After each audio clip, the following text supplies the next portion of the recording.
Hi everyone. My name's my name's Anand, and welcome to this class. I'm calling it the Essential C.S. Lewis. He's one of my favorite authors, and probably my favorite author. And over the next 7 weeks, we're not going to try to do all of his works, but we're going to try to sort of do a balance of going deep on a couple of texts and pull in, what was the man? What was his method? What were his goals? And just get deeper into them. So, the Essential C.S. Lewis. I'm going to start with an autobiography, and by that I mean my own life, my own journey with C.S. Lewis.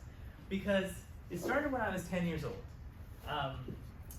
When I was 10 years old on my birthday, I was looking forward to getting, like an action figure or a video game or something. I guess my parents didn't love me enough, so they got me this. They got me The Lion, the Witch, and the Wardrobe. And they got me the whole box set, actually. So I was trying to be a good son. I went into my room to hide my tears. And I started reading this book. And it took me some time to get into it. But again, I wanted to make my parents proud. I started reading the Narnia series. And I completely fell in love with it. I just read these books over and over and over again. I remember one summer, I set myself the challenge to read all 7 of them 7 times. So I had these books memorized by the time I finished elementary school, and they were amazing. I mean, I really think that my career in public school, I think these books were sort of a defense against a lot of the kind of nonsense and garbage that I was forced to read, forced to learn in those places, because I knew reading can be great. I knew that there's a Christian out there who has written an incredible work of art that's beautiful and uplifting and ennobling, and I just loved it. Now when we got into middle school, and I was sort of debating with my friends about apologetics, because that's what we like to do for fun, I read Mere Christianity, and I read the Screwtape letters. And I have to say at the time, I didn't get a lot out of them. I think I was just reading them to say that I had read them, and I can put it off the shelf. Okay, I know C.S. Lewis, he's all right. Like, he and I, we're basically on the same page. I read The Great Divorce in probably senior year of high school. And this book really gave me some pause. I think going into it, having read Narnia, I had this expectation that I knew what his voice sounded like. I knew what his relationship to Christianity was. And just reading this book, it just threw me for a loop. I hadn't seen anyone do Christian fiction like this. I had read the Left Behind series, which if you guys have read that, I basically took it as gospel. I was like, oh yeah, that makes sense. It's like, this is all how it's gonna work out. And so when I read this, I was like, this is weird. I don't know where in the Bible you're getting this from. Are you even allowed to write this sort of thing? And you are, it turns out. And once I sort of broke through that barrier, what's he doing?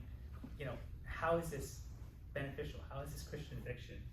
It just made me think like, all right, C.S. Lewis, you impressed me. I thought I had you pegged, but there's something to it. Fast forward to sophomore year of college. At this point, I've become a more accomplished reader. I've read a Russian novel or 2, so I think I'm hot stuff. And I come across The Abolition of Man. Someone tells me, oh, you gotta read Abolition of Man. It's this work of, kind of starts off talking about education, but he gets into the nature of man, and he's sort of talking about, postmodernism before postmodernism was really a thing. And so I really struggled with this. But I had some good resources, and I felt like, wow, reading this book really elevated my ability to read. It's certainly more challenging than Mere Christianity. But again, I sort of thought, once I finished this book, okay, C.S. Lewis and I, I get him. He's got his thing, and whatever. Okay, now we fast forward to, I graduated college. My wife and her best friend and I are in a book club, and I read this book, Till We Have Faces. This was the book that finally made me stop and think, maybe this guy, maybe he's smarter than me. Maybe I have only really looked at the tip of the iceberg in terms of what his abilities are, in terms of his writing. I think he's an excellent writer. but just the way that he's interacting with myth and the classical tradition and infusing this all with a Christian insight. It's just wonderful. And I think this is one of the few books that, Lewis scholars haven't really cracked yet. They don't fully know what he's doing. And it actually made me, in the sort of pit of desperation, I looked to scholarly literature. I was like, someone just explain to me what's going on here. And I remember that no one could, but there was a footnote in one of these articles that was talking about the book and said something to the effect of, of course Lewis was a master of Greek and Latin. And I had no clue. I mean, I had read this guy for a decade now, but that was like a complete bolt in the blue that Lewis knew Greek and Latin. Who knows Greek and Latin, right? And so finally I kind of got it. I was like, all right, I've been giving this man, too little credit, and I just want to keep seeing what he has. Now, a couple years later, a friend of mine picked up this book in a used bookstore, and he said, Anand, have you heard of The Discarded Image? It's by C.S. Lewis. I don't think you have it. And I said, no, I have no idea what it's about. And it's an introduction to medieval and Renaissance literature. This is my first kind of foray into realizing he's not just a children's author. He's not just kind of a popular apologist. He's actually an academic. He's a scholar. He's a college professor. He teaches classes, and this book was this very cogent kind of condensation of all of the literature of the Middle Ages and the Renaissance. The first time I read it, I was so intimidated by all the references to Latin and what's going on that I just closed it. I was like, I'm not worthy. But when I came to it a couple years later, I was in a program where we were studying, ancient, medieval, modern literature, and I happened to read this right in between the ancient world and the medieval world. So I read this book, and I just had a leg up on all the other students because he just had this ability to convey what was the mindset of medieval Christians. And at this point, I'm just at his feet. I'm just learning. I just, please teach me everything. I want to be in your classes, And then a year later, I started this book. I have not finished it, which is, I'll be honest, but it's called The Allegory of Love, and it's probably Lewis's second most influential scholarly work. It's about tracing the history of allegory in literature and courtly love, and it's super specific, right? It is for academics, people studying medieval literature. I'm doing an MA program right now, and I hope to do a PhD, and I think I'll be basing my arguments off of what he does. And that's kind of where I am now. All that to say, I really love C.S. Lewis. He's sort of blown me away at every point. And I think that's one of his unique talents, is this ability to talk to everyone, to communicate effectively to every level of society, to children, to adults, both like normal working class people and college professors and theologians. So that's kind of what I'm bringing to this class.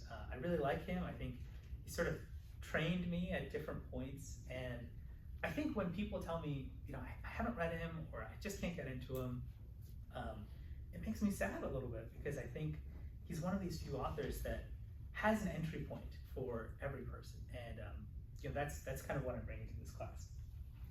But I do want to open the floor up a little bit, because for the next 7 weeks, I'm going to take it for granted that we're all on the same page. Reading C.S. Lewis is worth it. But in case there are any, doubters or naysayers, kind of want to give you your time. So I'll put it to you. Why should we read C.S. Lewis? And that's a leading question. So if anyone wants to say we shouldn't, that's also fair.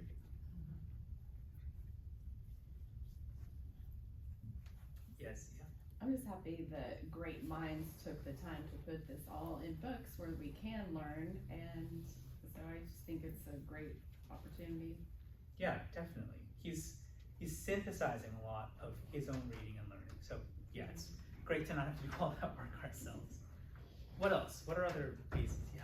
There was a passage in Miracles, chapter 11. It says Christianity and religion. About 3 pages there.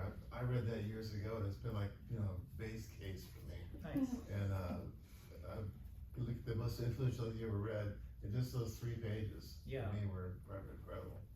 He does have this ability to condense things. Yeah. Say them in a way that sticks. Yeah, that's really good. What else? Any other? Yes? I love how honest he is. He starts out very self-deprecating, and he's just honest about his entire process and journey. Yeah. And so it's helped me to relate to other people who might not be at the same place. Definitely. Yeah, he was a convert pretty late in life, right? So he can really empathize with people that struggle, that haven't become Christians yet and are really opposed to it. So yeah, it just allows him to sort of have that sincerity. Yeah. I would say because the Lord speaks through his church, and he's our brother. Yeah. And the Lord may have given him particular insight into this, that, or the other, or a particular ability, like you've spoken about, to say something in a really powerful way in a short space, right? So that may open our eyes or ears to better understanding of what we read in the Bible. Definitely. Yes. I'm gonna say one more thing. Basically, we have a tendency to secularize everything. We go, this is sacred, this is secular. And the reality is it's all sacred. And so when people talk about interaction with different worldviews and whatnot, that's the spiritual warfare. You know, it really is. We look at one worldview or another, and the fact that he's been there and actually articulated it is real important to us. Yeah, that's well said. I'm sure there are other reasons, but I do, now I'll give you actual biographical information. This is a picture of C.S. Lewis, I think when he was in his undergraduate or something, pretty young. So he was born in 1898, he died in 1963. He was born in Belfast, Ireland, so he's actually Irish. I just thought he was British, English, whatever for a long time, but call him an Ulsterman, so, it's something. He studied at Oxford. He fought in World War II, I think almost immediately after he started at Oxford. He was injured a couple of years later, so went back and finished. Then he got a teaching position there, and that's where he was for most of his life. He moved to Cambridge in like the last 10 years of his career. This is a picture of, looks like Magdalen, but they pronounce it Magdalen. This is Magdalen College at Oxford, which was where he taught. And this is a picture that I actually took. Faith and I went to the UK about a month ago, and so we spent a day in Oxford. So this is the outside of Magdalen College. This is Magdalen Chapels. This is where he would have gone to services. This is the inside, and we'll kind of zoom into that wood paneling section. That third row on the left, it's apparently where he used to sit. I guess they have a plaque there. So I couldn't get back there, but it was cool to be so close and just kind of know. So I think we've talked a little bit, but I want to gauge your familiarity with C.S. Lewis. So maybe can I get a show of hands of who's read him before in any capacity? Okay, that's great. A little over half. And maybe if you guys can shout them out, I just want to write which books you've read. So just go ahead and shout out which books you've read. Lion, the Witch, and the Wardrobe. Okay. Yeah. I'm going to put The Great Narnia Divorce. in a category. The Great Divorce. The Great Divorce, it's a good one. Mere Christianity. Mere Christianity. Surprised not by working. Joy. What's that? Surprised by Joy. Surprised by Joy, I forgot about that one. Miracles. Miracles, yes, that's right. Better shout out that. Paralandra series. Yeah. Screwtape letters, and someone said Paralandra. I'll put that in the space trilogy Yeah. category. The Weight of Glory. The Weight of Glory, it's another great one. No. What else? Reflection on the Psalms. Yeah, definitely. It's great. Any others? There is Surprised by Joy. I didn't write it down. Okay, yeah. Well, then you're not allowed to say. What if it's Tilia Faces? Yes, that's okay. Good. So, let's see. Who's read Mere Christianity? Can I get a show of hands? Okay, about half. And then, who's read Screwtape letters? Okay, a little fewer. Couple letters. Some of the letters. Okay, so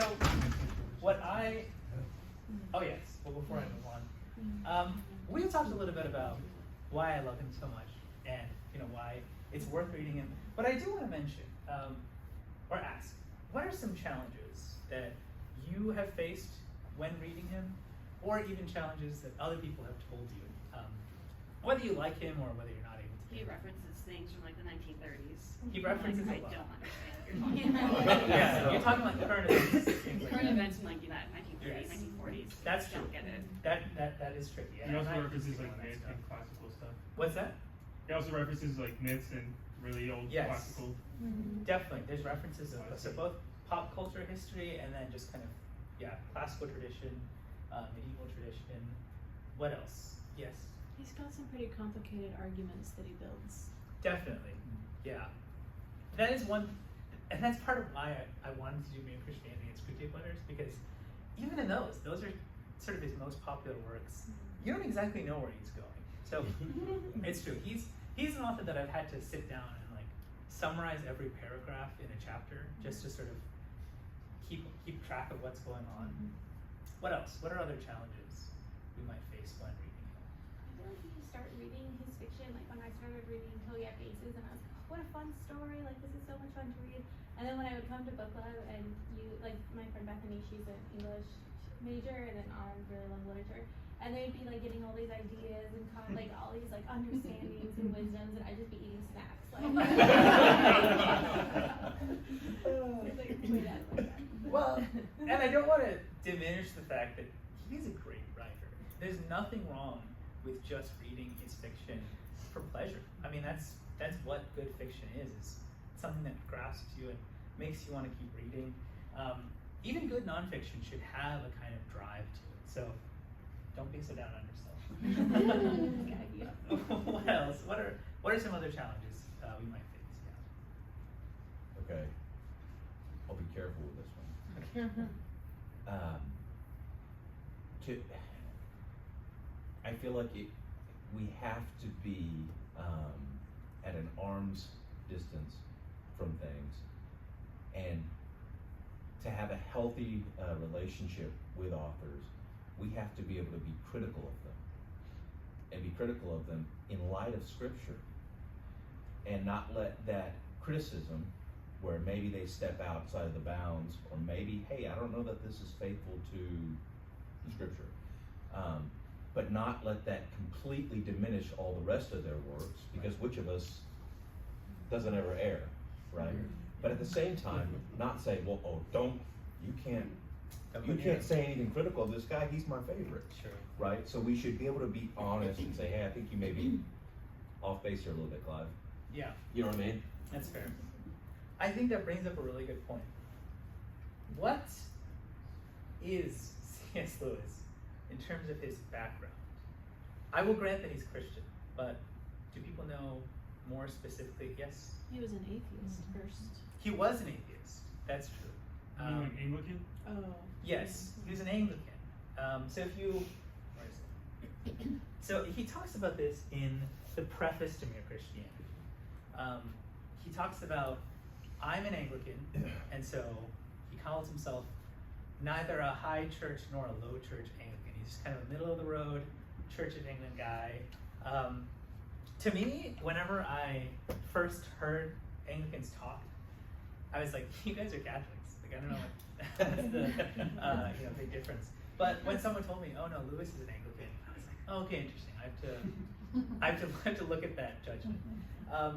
So maybe I'll put this question to you. Who's familiar with Anglicanism? Who can give us like a one sentence overview of what that means? Because it's not that common in America. It's more of an English thing. We have our version. Does anyone feel brave enough? Kyle? I don't know if this is right. The Church of England that split from, under Henry, right? That split from the Church of Rome. Yeah. For all intents and purposes, and a lot of form and function, liturgy, things of that sort. The Church of England is much like Rome. Other than that, the peculiars, I don't really know. Yeah. It's 39 articles. pardon? The 39 articles was a confession with the Yeah. prayer books and so forth. The Common Prayer Book? Yeah, that's a big deal. He references purgatory. He does. I don't great know divorce. if he believes or if it's the byproduct of his friendships with other people. Yeah, Tolkien was a Catholic, right? So he's definitely aware of Catholic theology, basically anyone who studies the medieval period has to know what the Catholics believe. Were you going to say something? Did you have your hand up?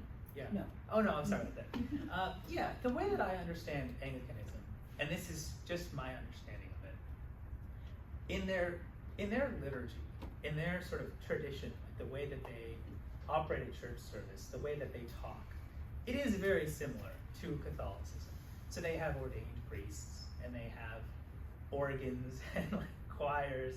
I've been to one Anglican service, and it was very similar to what I imagine a Catholic service is like. So I think it looks that way to us. When it comes to doctrine, I don't see Anglicanism as a doctrinally strict tradition. It seems to me a little bit more it has more to do with how do you worship? What sort of things do you expect when you go to a church service? And it is Anglican, right? So there's something about England and that sort of national identity that has to do with Anglicanism. So all that to say, if someone says they're an Anglican, it doesn't give you a ton of information about their doctrine. There are high church Anglicans, which means that their services are very ornate, a lot of tradition, a lot of liturgy. You have low church Anglicans, which is less of that. Lewis calls himself, kind of straight down the middle. So that has more to do with what his Sunday mornings look like. They don't really look like what we have here. But when it comes to doctrine, I found Anglicans to be much more Protestant in their actual doctrine. When it comes to things like the Bible, they don't really think, the Bible is just something you interpret based on tradition, which is generally what Catholics tell me. When it comes to things like Mary or things like salvation, like the sort of major points that we disagree with Catholics on, the Anglican readers that I've read tend to be more in line with Protestantism. And when I read Lewis, I haven't seen any points where I've disagreed with him on questions of salvation, questions of salvation by grace alone. So that's something to watch out for because, he's in a different tradition than ours. But I would say part of the reason that he's so popular is this Anglicanism. Catholics actually love him. And I'm always like, why do you guys, But they like him because they read him as basically saying the same things as them. I disagree. But Protestants really like him. Calvinists like him, free will people like him. Everyone kind of likes him. And I think that it has to do with the fact that he's Anglican, that you can sort of come out and say, he's sort of saying the same thing as me. Part of that is a controversial decision, right? So when we get into Mere Christianity, he says at the very beginning in the preface, I'm not trying to lead anyone to a denomination. I'm just trying to show people the same beliefs that everyone that's ever said, Jesus Christ is the Son of God. What do they believe? And he says, that's what I'm doing here. That's not its own tradition. You do have to find, which tradition do you actually belong in. You can't just say, I'm a mere Christian. But that's kind of his goal, and he's talking to the entire nation of England, who might not be saved, who might be saved. So that's sort of his goal in this book. But I think we have to keep what Kyle said in mind, that, he's a slightly different tradition than ours. So how does that influence what I read? And is it okay to disagree with him? Because I think, when I read the Left Behind books in high school, I didn't consider that a book could lie to me, like that it could be wrong. So I remember reading that and just be like, I'll look out for this, thank you. And I think I read something by C.S. Lewis, and I was like, wait a second, could he be wrong? Like, I don't think I agree with him. I don't remember what it was, but it is something to keep in mind. So that's another challenge. I think we can move on. Another challenge that I'll just put out there is his language, right? He's writing almost 100 years ago now, so that's a bit of a challenge. Okay, this is kind of a model that I have of Lewis's major works, and so when I was writing down the books you guys read, sort of trying to match this. I have his fiction in this sort of gray-green color, and I have his nonfiction in this blue color. Obviously he's written more stuff than this, but this is kind of his major works. These are the things that are often sold in collections and anthologized. Maybe the most famous ones. The reason I put it this way is because a lot of my friends tend to be fiction fans or nonfiction fans. I don't know if you guys have seen this. I just like everything this guy writes, but I found that people sort of pick a lane, and they're a little offended when they come to the other side. They're like, no, I can't get into this for whatever reason. I think that that's missing out. So one thing that I want to do in this class is give you all a sense of the whole man. What is it that allows him to be like an excellent apologist, an excellent writer of prose nonfiction, and also allows him to write, poetry, fiction, art? Because I think that looking at him as just one or the other is really a mistake. I think seeing him as just a children's author, or just kind of a popular apologist, or just a scholar, you're kind of missing the thing that's common to all those things.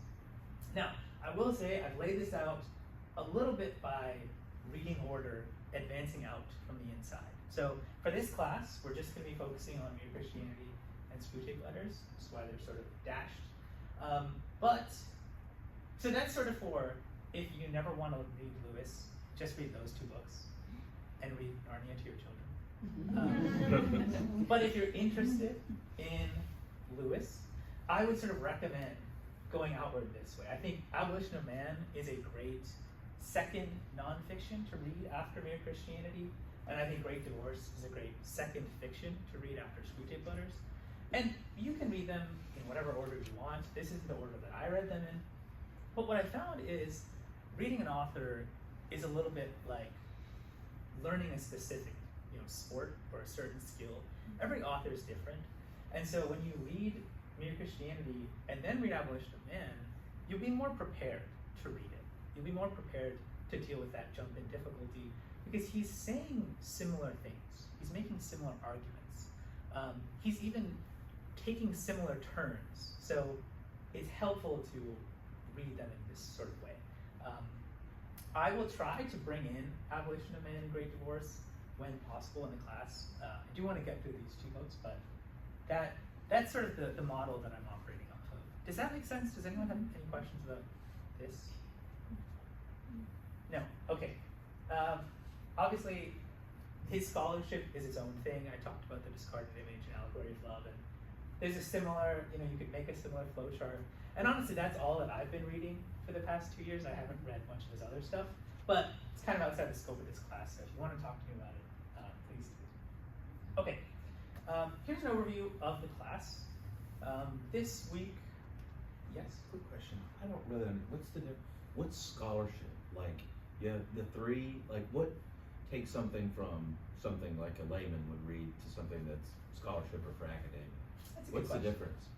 I think that with Lewis specifically, it has to do with who he's writing to. Lewis is really remarkable in this way that he has a very strong sense of who's my audience for this work, and I'm talking to them.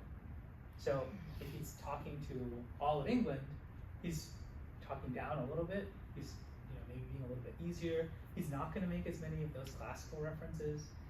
But if he's writing something like the discarded image, I mean, there are quotations in Latin in here. And the quotations are translated, but the reason that they're even in Latin is because he's assuming he's talking to a freshman English major at Cambridge who signed up for Medieval Literature 101. So it kind of has to do with the audience. And I think the reason that I point this out is, as a reader, the expectations you bring to a text are critical to whether you'll continue with it or not. So if you jump into Abolition of Man after reading Narnia, you're gonna feel like, I'm an idiot. Like, I thought I could read, and you're not. He's just talking to a different audience.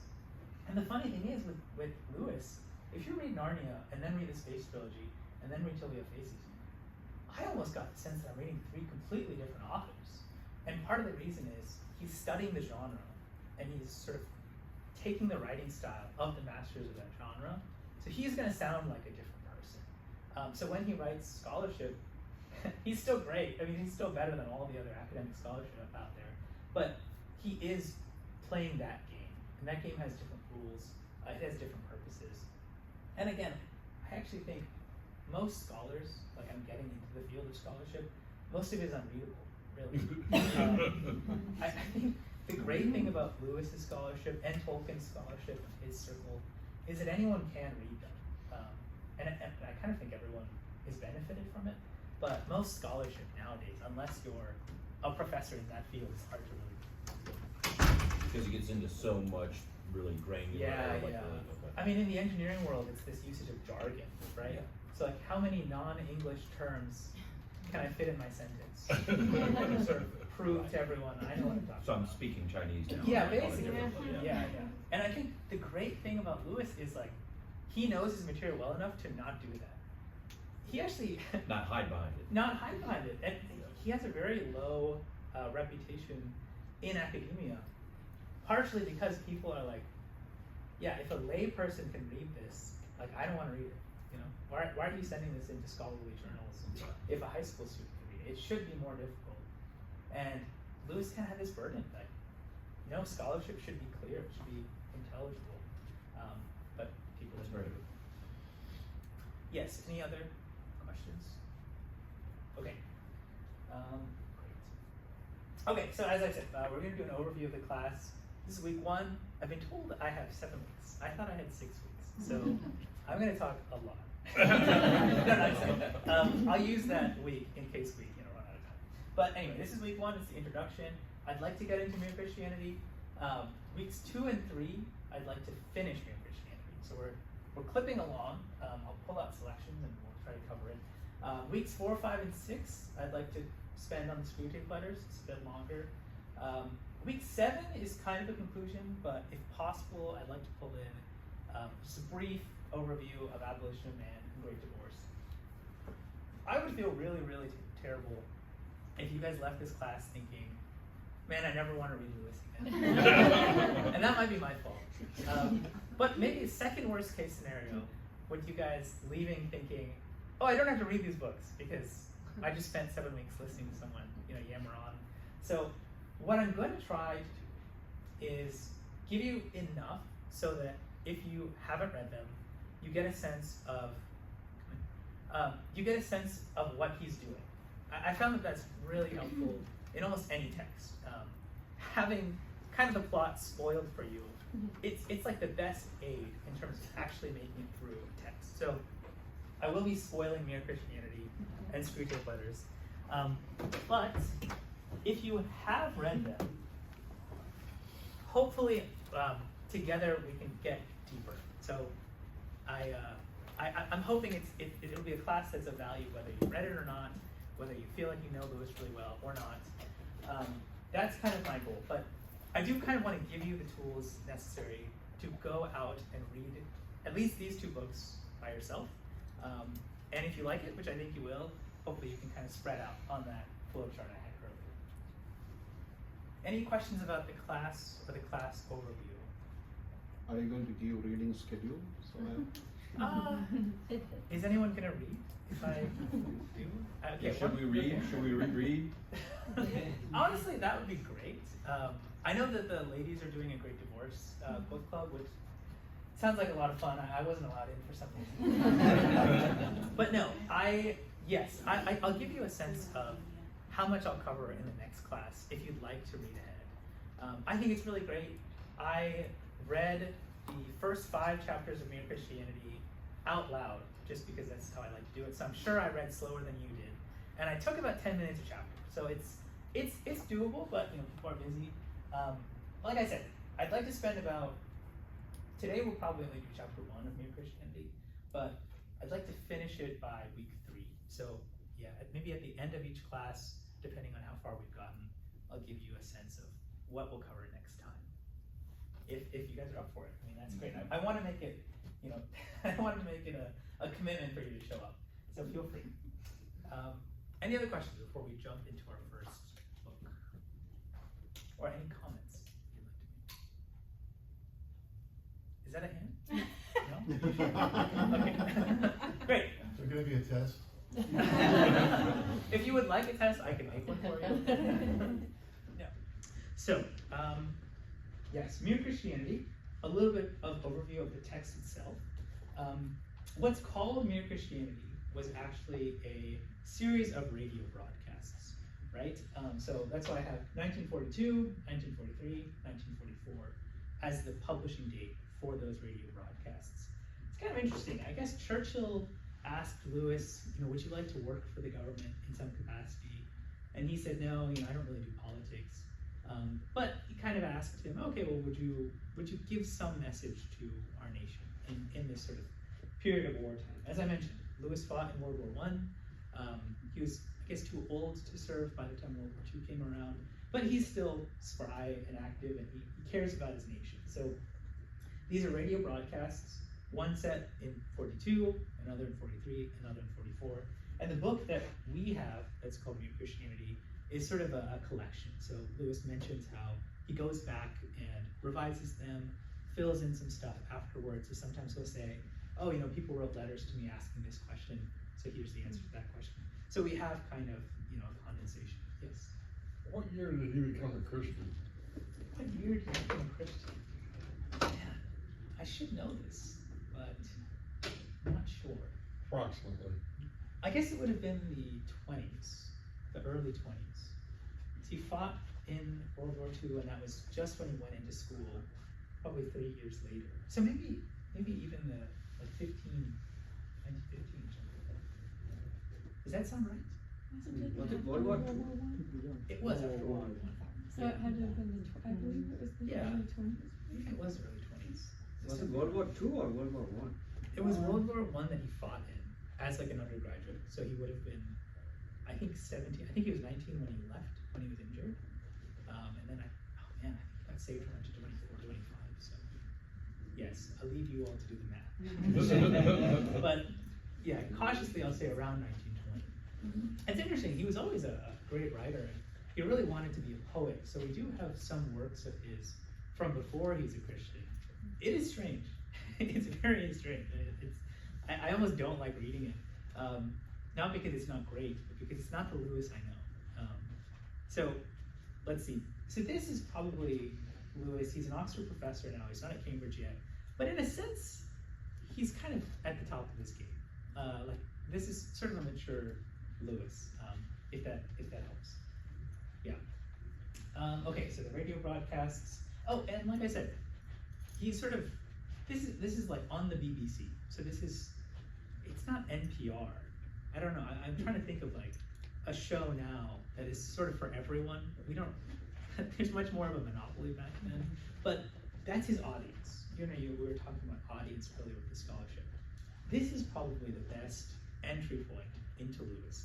Now he does mention some popular affairs, and he is, again, he's talking about 80 years ago. So there's still some challenges, but this is probably the best book to start with. Now, Mere Christianity. What's the goal of Mere Christianity? He has a great preface in which he sort of talks what I said earlier about he's not picking a denomination. He just wants to give people a sense of what Christianity is. What is the Christian worldview? At one point he says, I've been asked to present what Christians believe. So you could think of it as that's his goal. That's what Mere Christianity is. Ask yourself, if you were tasked to do that, if you were tasked to tell all of America what Christians believe, how would you start? What would you start with, right? And I want you to be thinking about that question as I'll read the opening for you. Now this book is divided into 3 sections, and each section has 5 to 10 chapters, and the chapters are pretty short. But the first section is called Right and Wrong as a Clue to the Meaning of the Universe. Right and Wrong as a Clue to the Meaning of the Universe. And the first chapter is called The Law of Human Nature. So I'll read that. Just me. Everyone has heard people quarreling. Sometimes it sounds funny, and sometimes it sounds merely unpleasant. But however it sounds, I believe we can learn something very important from listening to the kinds of things they say.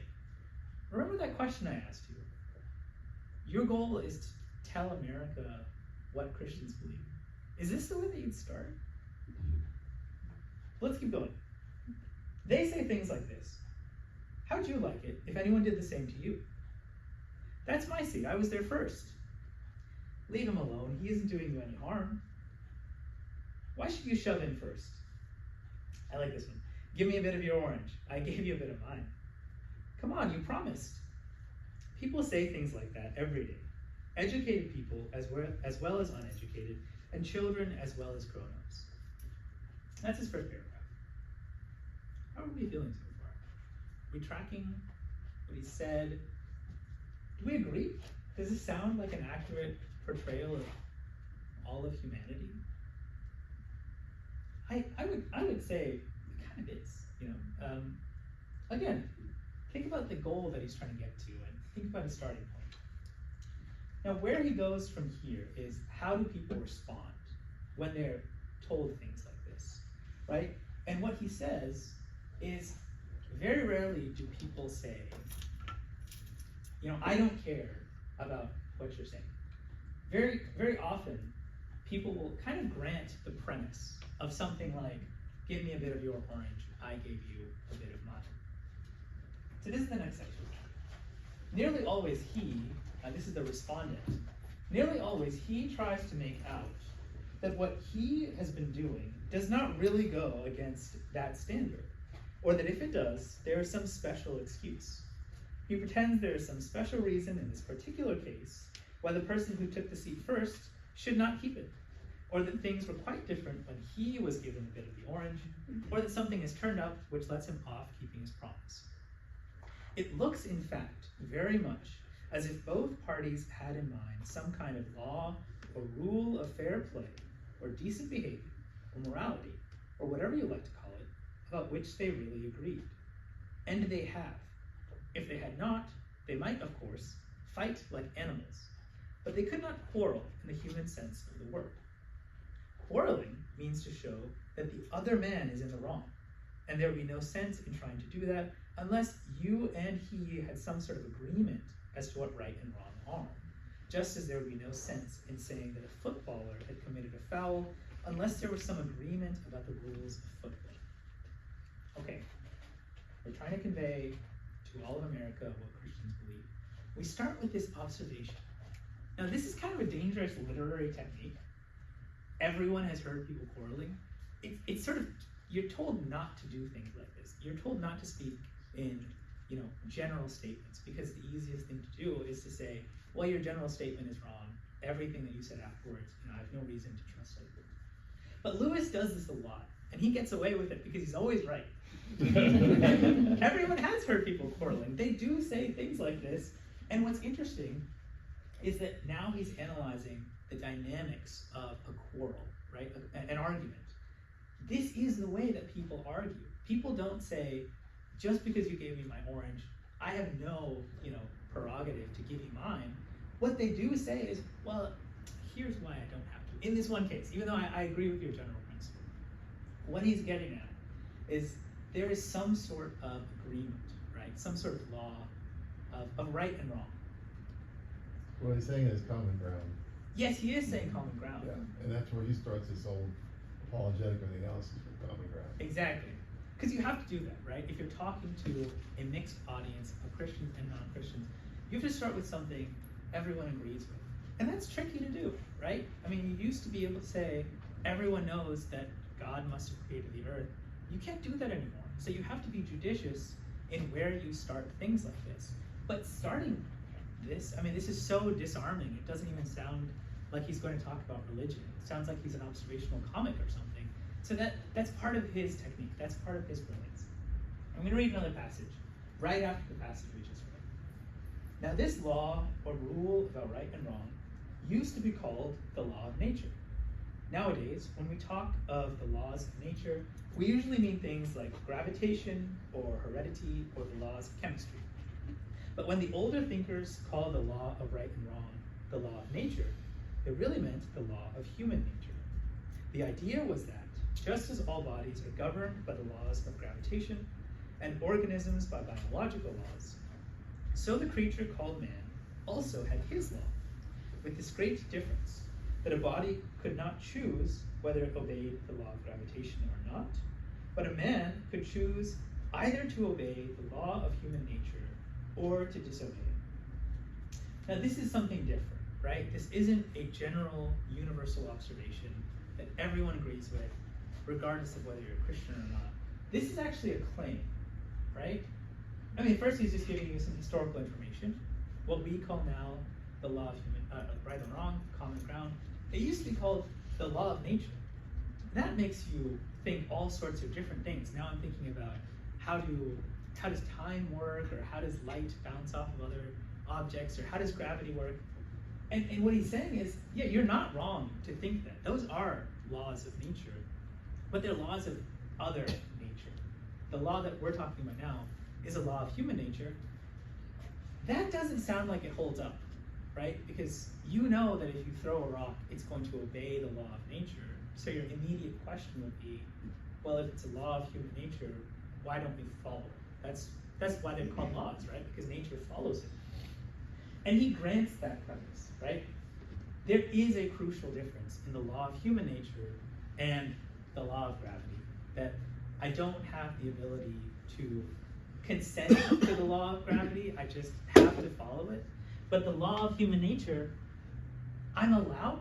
Somehow I've been given this purpose, this ability to choose whether I want to follow it or not.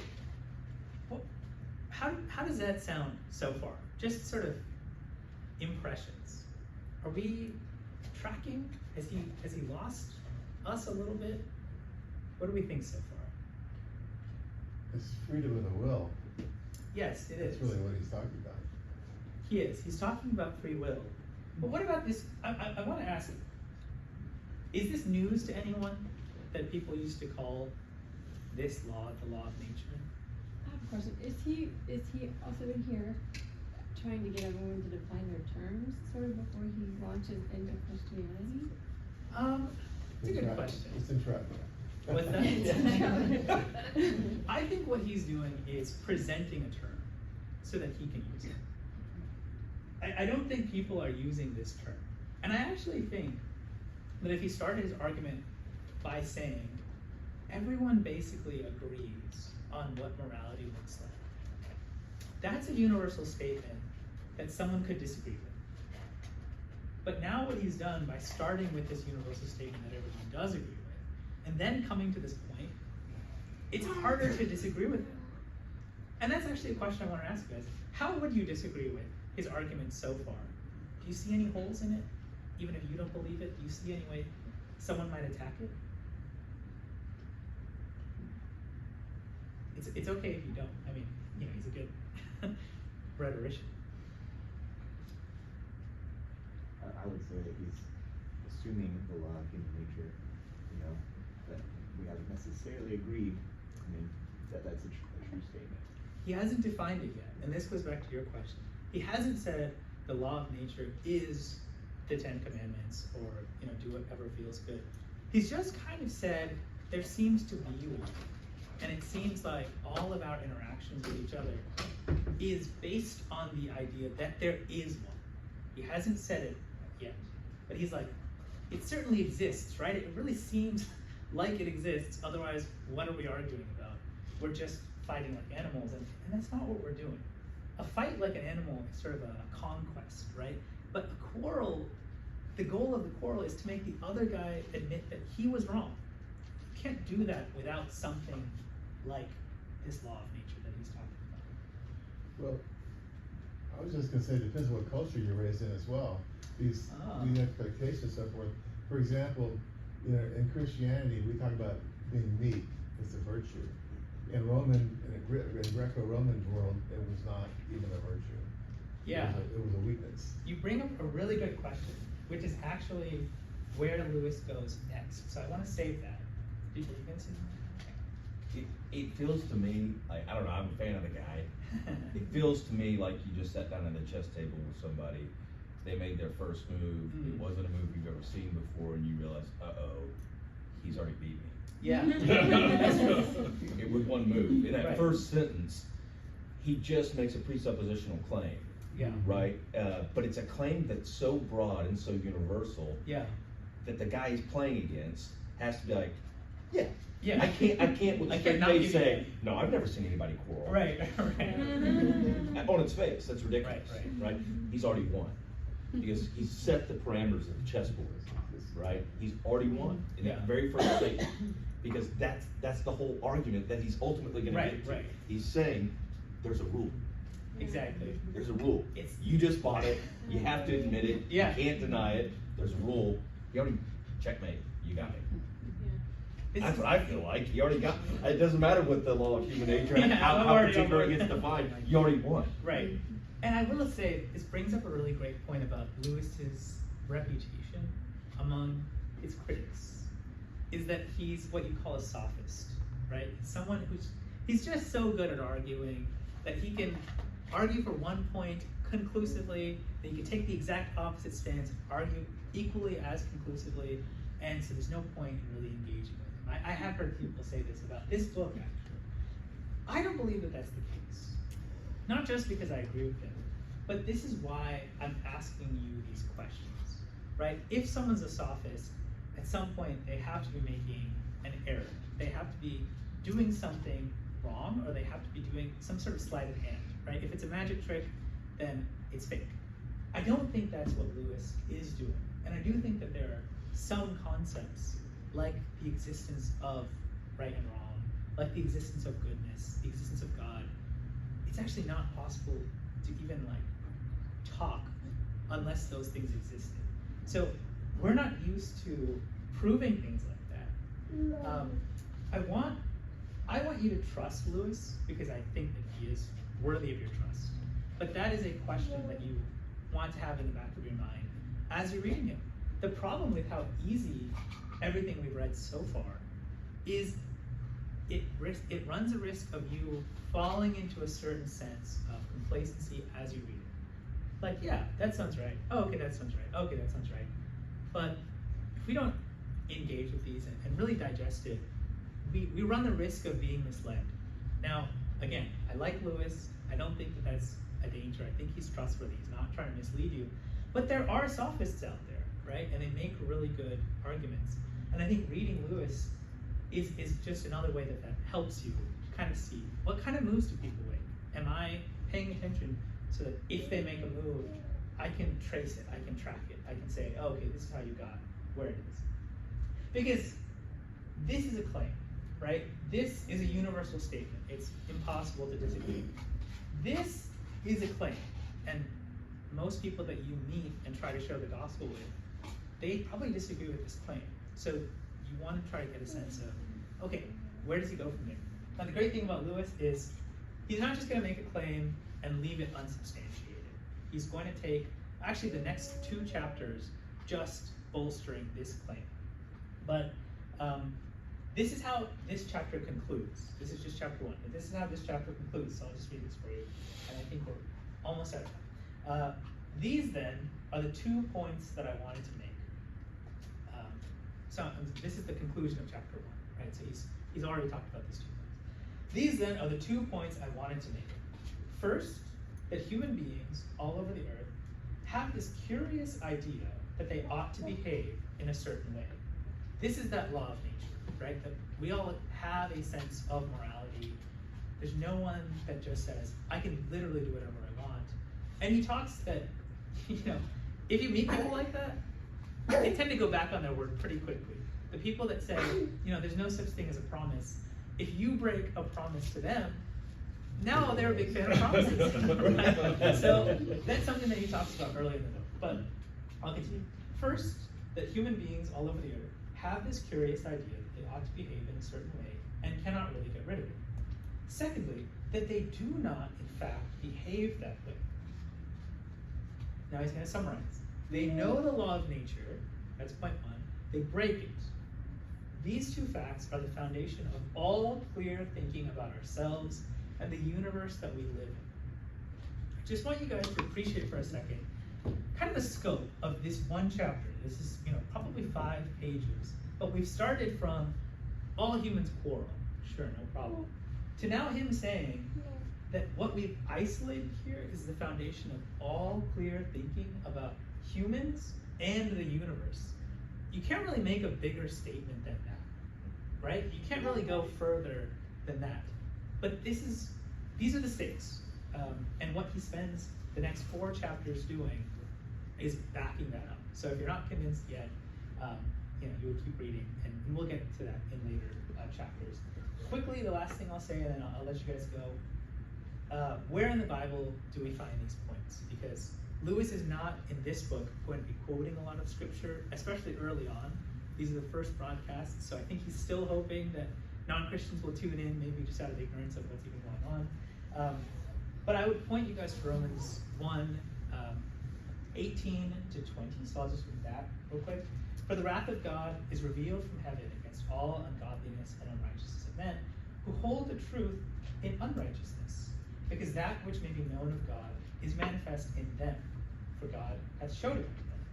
For the invisible things of him from the creation of the world are clearly seen, being understood by the things that are made, even his eternal power and Godhead, so that they are without excuse. And you go to Romans 2, again taking 14 and 15.